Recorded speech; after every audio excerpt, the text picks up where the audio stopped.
കൊല്ലത്ത് നിന്ന് തട്ടിക്കൊണ്ടുപോയ കുട്ടിയെ ആശ്രാമ മൈതാനിൽ എത്തിക്കുന്ന ദൃശ്യങ്ങൾ മീഡിയ കൊണ്ട് ലഭിച്ചു. ഓട്ടോറിക്ഷയിൽ നിറങ്ങിയ ശേഷം കുട്ടിയെ ഒക്കത്തിരുത്തി കൊണ്ടുപോകുന്ന ദൃശ്യങ്ങളാണ് പുറത്തു. കേരളത്തിന്റെ മുഴുവൻ നെഞ്ചിടിപ്പും അവസാനിച്ചത് കൊല്ലം ആശ്രാമ മൈതാനിൽ നിന്ന് ആ വാർത്ത വന്നത് മുതലാണ്. ശ്വാസം തിരിച്ചു കിട്ടിയ നിമിഷം, പ്രാർത്ഥനകൾ സഫലമായ സമയം.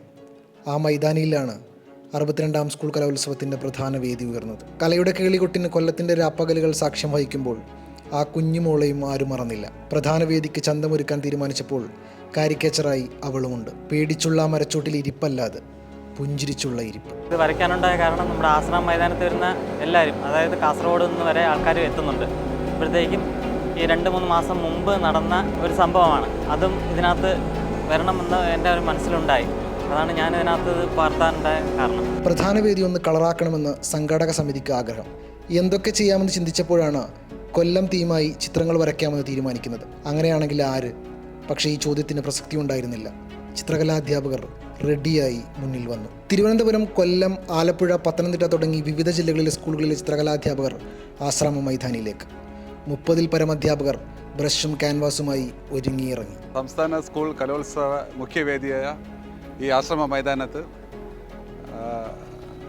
വരുന്ന വിദ്യാർത്ഥികൾക്കും അധ്യാപകർക്കും മാതാപിതാക്കൾക്കും വേണ്ടി നമ്മുടെ കൊല്ലം ജില്ലയിലെ, പ്രത്യേകിച്ച് കൊല്ലം ജില്ലയിലെ കൂടാതെ നമ്മുടെ സംസ്ഥാനത്തിനകത്തുള്ള മറ്റുള്ള ജില്ലകളിലുള്ള അധ്യാപകർ ഉൾപ്പെടുന്ന ഒരു വലിയൊരു കൂട്ടായ്മയാണ് ഇതിനകത്ത്. അതെ, ചിത്രകലാ അധ്യാപകരാണ് ഇതിനകത്തുള്ളത്.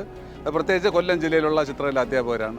അപ്പോൾ ഇവരെല്ലാവരും കൂടെ ചേർന്ന് വളരെ ചുരുങ്ങിയ സമയം കൊണ്ട് ഏകദേശം 2880 സ്ക്വയർ ഫീറ്റ് ചിത്രം രചിച്ച് നമ്മുടെ വരുന്ന വിദ്യാർത്ഥികൾക്ക് ഒരു സന്തോഷകരമായ ഒരു ചിത്രരചനാ ശൈലി കാഴ്ചവെക്കുക എന്നുള്ളതാണ് ഞങ്ങളുടെ ലക്ഷ്യം.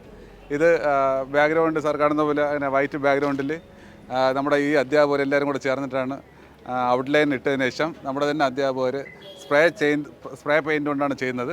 വളരെ ചുരുങ്ങിയ സമയം കൊണ്ടായതുകൊണ്ടാണ് ഇത്രയും ചെയ്തത്. പക്ഷേ ഇതിനേക്കാൾ നന്നായിട്ട് വർക്ക് ചെയ്യാൻ കഴിവുള്ള അധ്യാപകരാണ് നമ്മുടെ സ്കൂളുകളിൽ നമ്മുടെ വിദ്യാർത്ഥികളെ ചിത്രരചന പഠിപ്പിക്കുന്നത്.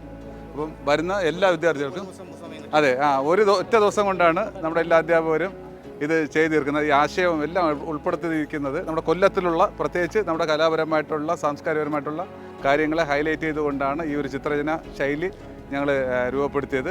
ഇതിനുവേണ്ടി എല്ലാ അധ്യാപകരും തന്നെ രാവിലെ തന്നെ എത്തി ഇന്ന് കൊണ്ട് തന്നെ തീർക്കുക. ഏകദേശം ഞങ്ങൾ 7 മണിക്കൂറായി ഈ ഒരു വർക്ക്. ഓച്ചിറക്കളി, അഷ്ടമുടി തുടങ്ങി കൊല്ലത്തിൻ്റെ സാംസ്കാരിക ചിത്രങ്ങൾ ക്യാൻവാസിൽ ചായങ്ങളുടെ രൂപം പ്രാപിച്ചു. കൊല്ലം കലോത്സവം കളറാക്കി അവർ തങ്ങളുടെ സ്കൂളുകളിലേക്ക് തിരിച്ചുപോയി. ആശ്രമ മൈതാനത്ത് ഒഴുകിയെത്തുന്ന ജനം കലയുടെ താളമേളങ്ങൾക്കൊപ്പം ഇനി ഇതും ആസ്വദിക്കും.